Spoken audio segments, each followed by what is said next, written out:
Halo guys, selamat datang kembali di channel gue. Kali ini gue akan ngebahas sebuah parfum yang merupakan parfum favorit gue.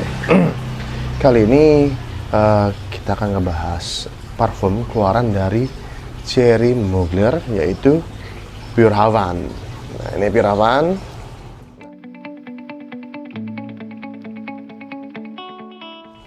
Nah, kita ngomongin sejarahnya dulu.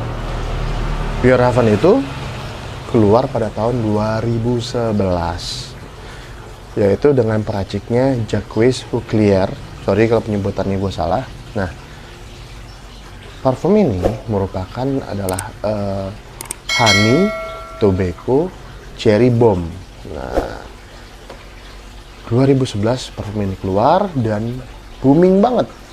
Dan dulunya ini merupakan adalah parfum limited edition, yang dimana tahun 2011 keluar, terakhir keluar itu tahun 2012, habis itu hilang dari peredaran, langka banget, discontinue langsung pada saat itu katanya karena limited edition. Lalu baru keluar lagi di tahun 2014 sampai sekarang. Nah, di tangan gua kita ada tiga box. Nah, ini Pure Havane yang terbaru, yang 2016, 2014, dan ini yang edisi 2012 yang pertama kali keluar. Nah, gua akan ngebahas dengan yang terbaru dulu dari yang Mugler. Jadi ini sebenarnya dosnya dis kosong karena barangnya udah habis, udah duluan pernah gue punya. Ini pertama kali gue beli. Dan wanginya masih cukup bagus. Kita akan diawali dengan wangi cherry, ya, cherry, honey, tobacco. Itu yang paling kecium. Walaupun kalau kita ngebaca notes nih, kalau gue buka contekan ya, gue nggak hafal. Kalau dari Fragrantica itu ada honey, ada tobacco, itu di openingnya, patchouli, vanilla, cocoa, labdanum, amber, dan Citrus. Nah, gue nggak tahu Citrus itu apaan, tapi gue tahu ini labdanum. Labdanum ini yang bikin manis, karena amber juga bikin manis. Vanilla sebenarnya nggak terlalu bikin manis. Nah, tapi kalau kita ngomongin wanginya, yang jelas pastinya ada DNA Amène Family, yang dimana ada patchoulinya, tapi ada listing note yang nggak ada di Fragrantica, yaitu notes cherry. Kalian akan langsung ngerasain pas disemprot, wangi cherry kayak wangi permen ada rasa cherry. Nah, ini ada di opening si Mugler ini. Di openingnya cherry bomb, ada tobacco, masuk ke middle notes-nya, mulai kerasa blending, ada vanilanya, terus vanilanya udah kecampur sih, jadi lebih ke arah ke creamy, terus honey-nya kerasa, tobacco-nya naik, cherry-nya hilang, dan mulai ke soapy scent. Jadi di versi Mugler yang ini, yang terbaru, wanginya ini lebih ke arah kayak sabun. Nah, kayak sabun, yang dimana di dry down-nya ini kita kerasa tinggal honey, terus tobacco, dan little bit vanilla. Dan manisnya juga didukung dari si labdanum tersebut. Oke, itu wangi yang Mugler ini. Lalu gimana kalau masalah SPL, silage, projection, longevity? Nah, gue pakai ini pada pengujiannya sama.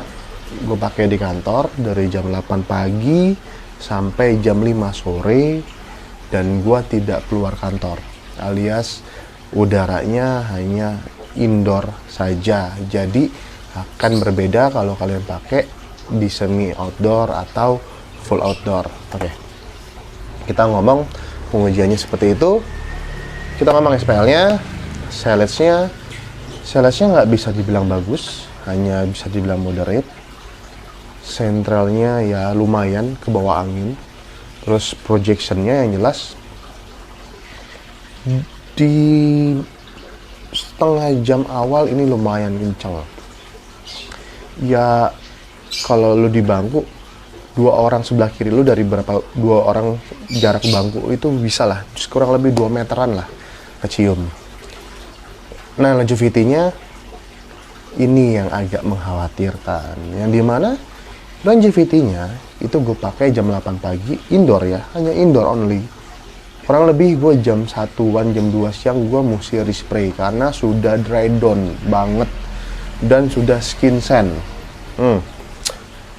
Udah mesti spray. Jadi cuma kurang lebih jam 8, 9, 10, 11, 1, 2. Ya kurang lebih 4-5 jam aja ini bisa bertahan. Within it price agak mengecewakan, performanya cukup payah ini untuk yang mugler. Lalu gua akan ngebahas dus yang kedua, yang ini. Nah, ini tuh kalau yang ini kan dusnya, ini dusnya eranya tahun 2016 ke atas sampai yang terbaru nih.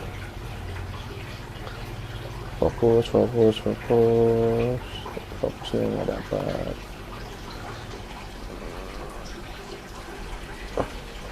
Nah, ini yang 2016 nih. Ini 2016, 2017 sampai yang sekarang. Pokoknya ketika dia sudah berubah menjadi mugler, dusnya bentuknya kayak gini. Strap putih, men, mugler, Pure Havan belakangnya. Nah, ini dusnya. Lalu kita bicara yang sebelumnya di tahun 2014. Jadi karena ini dulu karena dia sangat booming dan sempat hilang di peredaran tahun 2012 terakhir tayang, terakhir keluar. 2013 tuh sama sekali nggak ada stok, gone, hilang dari pasaran. Dan akhirnya 2014 mugler mengeluarkan lagi si Pure Havan dengan dus yang seperti ini. Nah, ini mirip banget kayak yang dus yang terbaru, tapi dia masih teori mugler. Di sini pun sama, belakangnya tuh sama, ininya sama. Nah, ininya hitam ya, ada mugler cycle code-nya yang hitam seperti ini, dusnya dalamnya hitam. Kalau kita buka nih, nah ini ada hitam-hitamnya, dan ini ada platformnya. Dan kebetulan untuk yang 2014 ini gue dapat yang decode. Ini gue beli pre-love dari Leroy Black, thank you. Ini base code-nya sudah dicoret. Nah, ini base code-nya udah dicoret. Nah, ini yang tahun 2014. Rata-rata 2014, 2015. Dia base code-nya ini dicoret karena memang mungkin ini masuknya bisa dibilang nggak resmi. Jadi biar nggak ke-tracking, base code-nya dihapus. Oke, kita semprot.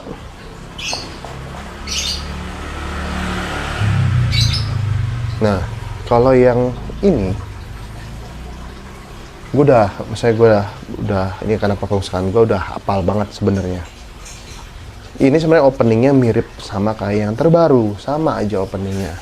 Dia cherry bomb juga, ada tobacco-nya, ada honey-nya, kerasa ini honey-nya. Cuma ketika masuk ke middle notes si Pure Havan ini, dia tidak terlalu soapy. Yes. Ya. Tidak terlalu soapy, yang dimana si Pure Havan versi yang kedua ini middle notes-nya mirip banget sama Sergio Naxos. Ini yang mirip sama Sergio Naxos. Di batch yang ini benar-benar feel-nya ketika dipakai dapat kayak kita pakai Sergio Naxos, walaupun ya Sergio Naxos lebih well blend, honey-nya lebih well blend, tobacco-nya lebih well blend, tapi kurang lebih wanginya mirip kayak yang dus yang terbaru, tapi tidak terlalu soapy. Nah, kita ngomong wangi, kita ngomong SPL, Sales, Projection, Longevity. Nah, kalau untuk yang dus 2 ini salesnya sih sama, masih moderate. Jadi memang Pure Havan itu dari awal keluar tuh memang salesnya memang moderate, tidak pernah yang sampai yang heavy sampai loud itu nggak pernah.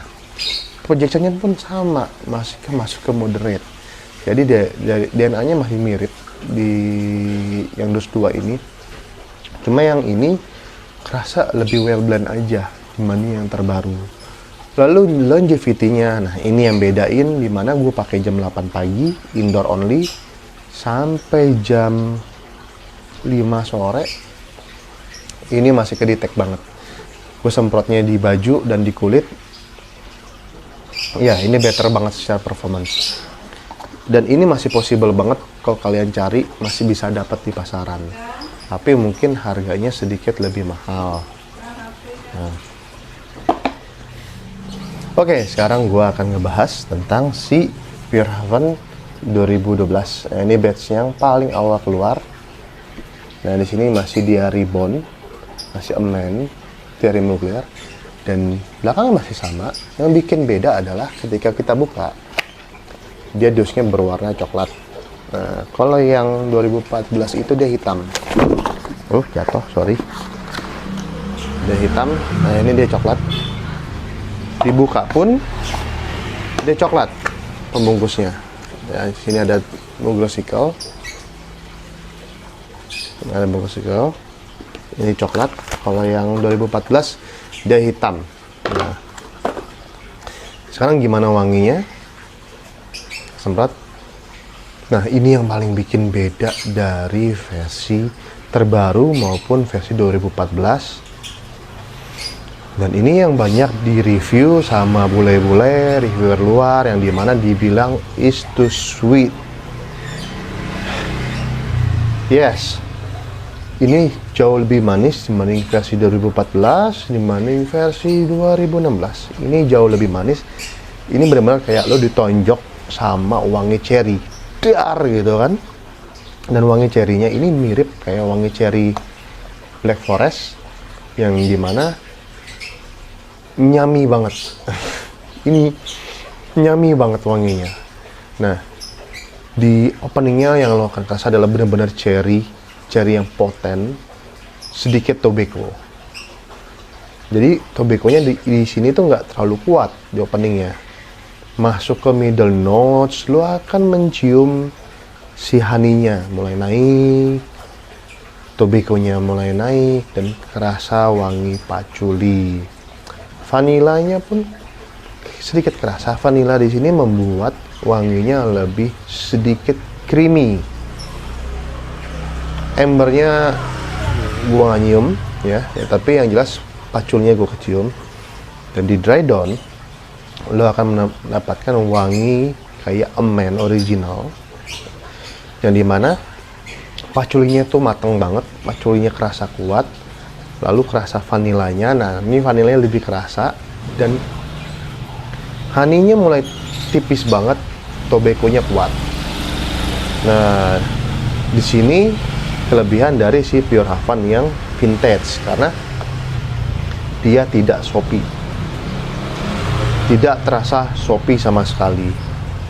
Dan ini gua suka, yang dimana Celeste projection-nya masih sama-sama di angka moderate. Sorry, gue karena di garasi jadi suaranya lalu lalang, banyak mobil sama motor di jalan. Lalu